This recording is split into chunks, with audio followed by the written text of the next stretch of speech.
আসসালামু আলাইকুম। ওয়ালাইকুম আসসালাম। আছিলেন? কই আছিলা? জি আমি তো এই যে বাজারের মোড়ে আছিলাম, পত্রিকা পড়তেছিলাম। আর ইসে পেপার পড়া। ধরো এই টাকাটা দাও। হাটে যাইবা, যা কাঠের টিন কিনে আনবা। ওই যে গোয়ালঘরটা মেরামত করতে হইব।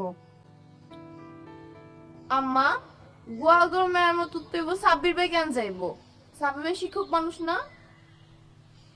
সাব্বির হইতেছে এইবারই লজিং মাস্টার। তো লজিং মাস্টার বাড়ি টুকটাক কাজ করবে, এটা তো স্বাভাবিক ব্যাপার। সমস্যা কই? আচ্ছা পুরুষ মানুষ না, ছেলেদের কাজ তো ছেলেরাই করবে নাকি? না তুই চাইছিস তোর আম্মা যাইবো, না বিদেশ তো তোর আব্বা এসে পরে বাজারে যাইবো? মামা তুমিও তো পুরুষ মানুষ, তুমিও তো যাইতে পারো। তুমি সারাদিন বাসায় বয়ে থাও।